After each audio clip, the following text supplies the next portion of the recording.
Hello everyone.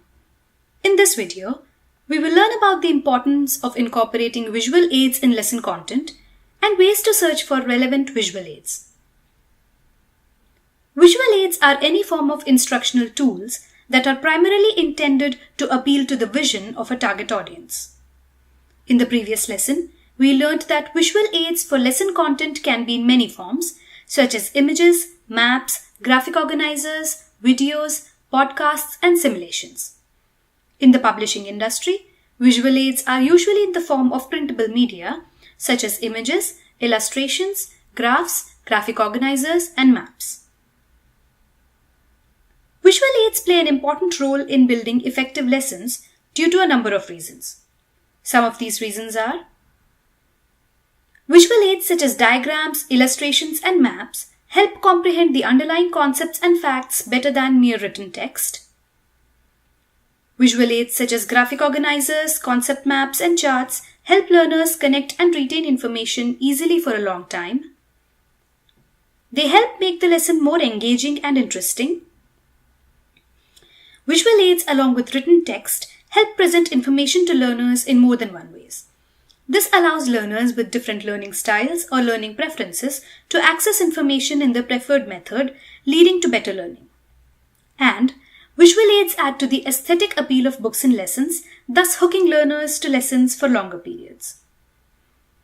As a curriculum developer and academic content creator, one of your important responsibilities in relation to creation of lesson content is the compilation of relevant, appropriate images to go with your content. Like with authored content, there are certain points that one should keep in mind while going through this process as well. Let us now look at some of these points. Start with your publication's preferred database or website. Academic publications, in many cases, have paid subscription packages with many popular online high-resolution image websites such as Shutterstock or Dreamstime. Before you begin your image search, talk to your seniors or management and find out about any such subscriptions they may have. In case they do, it is best to start your image search with these websites. Should you find an image or illustration relevant to your written content in one of these websites, you can directly use the visual aid in your lesson content. Exercise caution while searching on google.com. In case you are not able to find relevant images on any of the paid websites, you may switch your visual aid search to google.com. However, when you do so, you must exercise caution regarding the images you choose. In case you wish to use images exactly as available on Google, click on the Tools button given below the search bar in Google Images, go to Usage Rights, and select Labeled for Reuse. This will refine your search results to show images that are copyright-free. You may use one of these images directly in your lessons if you like. In case you would like your publication's design team to modify a copyrighted image available on Google, provide exact instructions for the design team in your lesson content, detailing the changes you wish to see in the final image. Look for contextually relevant visual aids. With tight deadlines and multiple responsibilities, authors are often tempted to use images they get on the first page of a search result, even if it is not contextually relevant to the lesson. However, it is advisable to sometimes go further within the website search result pages until you find a more relevant image, as it would convey the meaning of the lesson in a better way. Every publication house or company has a design team that works with the company to create or procure fresh, copyright-free images and other visual aids. It is these visual aids that are published in the finalized books, as the copyright to these images lies with the publication itself. Along with searching for images and using them in lessons, it is also the responsibility of an academic author to accompany each image or visual aid with instructions to the publication's design team.